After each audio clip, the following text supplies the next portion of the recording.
Let me draw you into this tale of money's quiet revolution. From the earliest days, money carried a sense of mystery and power.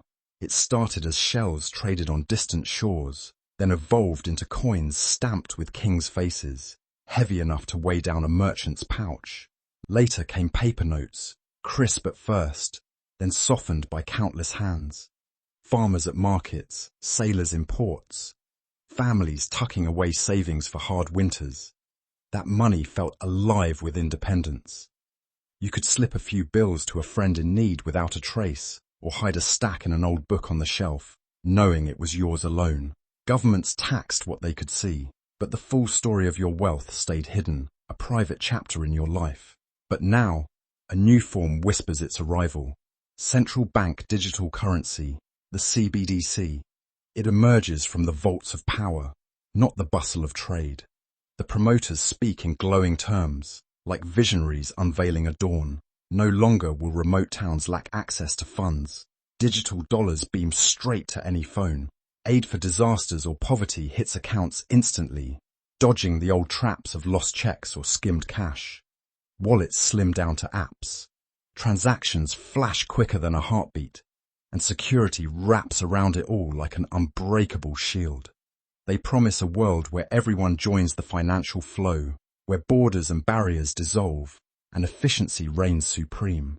It sounds like progress wrapped in convenience, a step toward equality that pulls at the heart. Yet, as any good story goes, the surface hides depths. This shift isn't merely about speed or safety.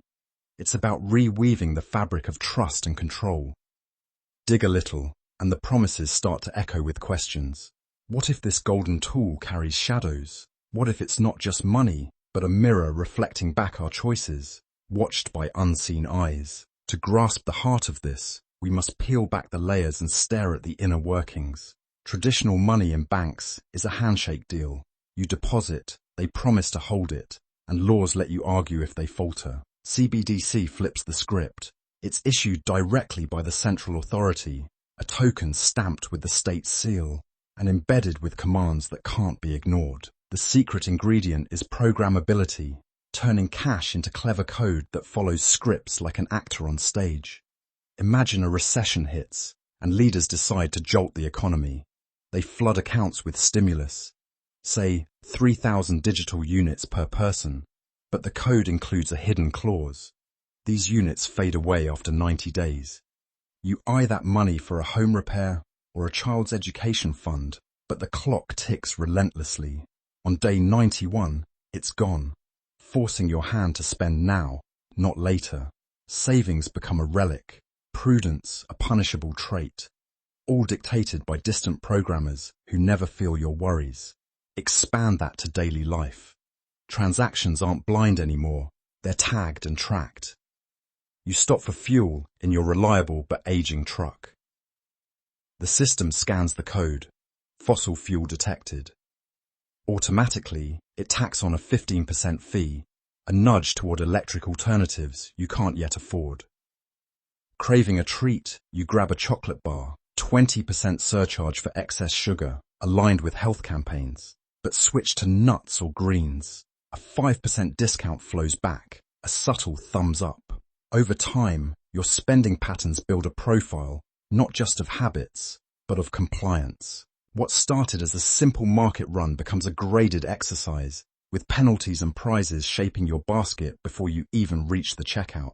Then consider earmarked funds, like a welfare boost for essentials. Your monthly support arrives, but portions are locked. Housing slice only for verified rentals, food allowance strictly for grocers on the list. Desperate for car repairs to keep your job? The app refuses, flashing restrictions. Trying to pool with family for a shared expense? Blocked, as the money must flow through approved channels. It's like holding water in cupped hands, but the liquid only drips where permitted. Freedom to prioritize your own crises evaporates, replaced by a scripted path that assumes the state knows best. These aren't glitches or oversights, they're deliberate designs. The cage forms from lines of code, invisible chains that bind without touch. In this programmable world, money doesn't serve you. It steers you, turning personal finance into a guided tour with no detours allowed. As the narrative deepens, we see this structure clash with the raw edges of society, politics, protests, and personal beliefs. Power like this doesn't stay neutral. It becomes a tool in hands that wield it. Envision a unified app, Fedbook, as the sole gateway to payments, woven into every corner of daily routine. You're drawn to a cause, perhaps joining a group that questions the status quo. You transfer a small sum for a community event, voices uniting in a hall filled with debate and hope. The app notes it. Opposition-linked transaction. A silent alert attaches to your digital self. Soon after, routine tasks falter. Rent payment? It hangs in limbo, cited for anti-fraud delays. 14 days of waiting, with late fees mounting and tensions rising. Groceries online? Capped at a low limit, forcing you to split orders or go without. Travel plans? Denied outright, with vague references to account tiers. No fanfare, no accusations, just a web of inconveniences that sap your energy, making every day a battle. This is the soft squeeze, debanking without declaration, where friction alone discourages dissent. Escalate to action, a march against unpopular policies, signs waving under open skies, chants echoing through streets. Authorities deploy tech, faces scanned, devices pinged, identities matched to wallets. Overnight, algorithms process the crowd. Limits plummet to bare essentials. $50 a day, enough for survival but not thriving. Incoming wages? A third withheld for endless verifications. Simple buys trigger holds, hours lost to automated queues. You're not behind bars, but mobility stalls. No ride shares, no online orders, no ease. The intent is erosion. Wear you down until participation feels too costly, turning activists into spectators. In the starkest scenes, persistent voices face total eclipse. A blogger exposing flaws, an advocate filing suits. The app one day blanks out, suspended under broad security rules, funds iced indefinitely. Appeals loop through bureaucracy, but the issuer is the accuser. In a society stripped of cash, this is exile. Markets demand digital proof. Transport scans apps. Housing checks profiles. Food, shelter, movement, all gated behind a revoked key. No trial, no evidence presented, just preemptive silence. A warning to others that stepping too far means fading from view. This chapter reveals the peril, control masquerading as protection, where trust in money becomes a lever to enforce quiet. The narrative shifts. Why resist when conformity pays dividends? Society sorts itself, with scores creating invisible ladders, climbed by those who play along. Integrated into the wallet is a scoring mechanism, the social harmony score, tallying actions like a game you can't opt out of. Submit reports early. 10 points climb your total. Flag a questionable post from an acquaintance. 25 added, with a satisfying ping. Attend mandated events. Location verified. 50 points. Unlocking small joys. Weekly habits count too. Choosing state-endorsed eco-products or fitness items. Nets ongoing bonuses. 5 at a time. Building steadily. Scores carve paths to privilege. Entry level offers basics. Standard caps and costs.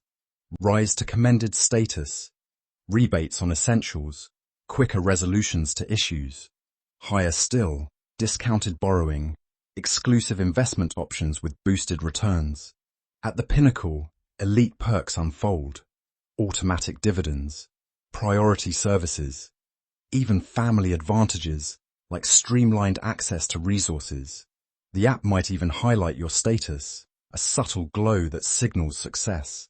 It's seduction through structure. Dissent isn't outlawed, it's outshone by the shine of rewards. Transactions cycle endlessly within, flawless and final, with no outside paths to wander. Physical cash erodes gradually, not with decrees but details. Withdrawal costs double, then triple. Machines vanish from corners. Businesses pivot. Digital deals shave prices, while cash incurs handling fees that bite. Media echoes the shift. Cash linked to shadows, to illness, to inefficiency. Gradually, holdouts adapt or suffer. Grandparents learn apps reluctantly. Informal earners formalize or fade. Hidden stashes lose relevance. Privacy's last bastions crumble. The undocumented trader, the worker evading unfair taxes, the individual shielding funds from turmoil, all funneled into transparency. No more unlogged exchanges, no anonymous gifts or quiet deals. Innovation withers too. Startups eye the landscape. Why battle a free, enforced giant? Resources divert elsewhere, leaving a monopoly where updates serve policy, not people, tweaks for economic goals or social nudges, ignoring user whims. The end is a sealed circuit. Single source, unified record, enforced rules. That is why the choice right now matters so much. We still have time to demand better. We still have cash in our pockets. We still have voices that can be heard. Which path we take is not yet written. It is still in our hands. For now, the system promises to watch over us. It says it will stop fraud before it starts, catch mistakes instantly, and make life fairer for everyone. We tell ourselves the people writing the code will always be kind. We trust that the rules will stay fair. We believe the ones holding the controls will never abuse them. In this world, convenience wins. Speed wins. Efficiency wins. And we quietly accept that our every move will be seen, logged, and judged by something bigger than ourselves. The second road is the path of resistance and better design. We say no to handing over total control. We demand that if digital money must come, it must come with ironclad privacy built into its very foundation. We insist on strong legal walls that keep payment data away from surveillance agencies. We fight to keep physical cash alive forever, not as a backup, but as a fundamental right. We push for systems that serve the individual first, not the state or the corporation. This road is slower. It requires people to speak up, to organize, to vote, to refuse. It means accepting some inconvenience today, so freedom can survive tomorrow. But it keeps the door open. It keeps options alive. It remembers that money should empower people, not manage them. Now look what happens if enough people choose the second road and say no to the CBDC. The system does not collapse overnight. Instead, something else begins to grow. Gold and silver come roaring back. People who once ignored them suddenly want something they can hold, something no one can freeze or program or turn off with a keystroke. Small bars, coins, even old jewelry start changing hands again in quiet deals. Prices climb because trust in digital promises has cracked.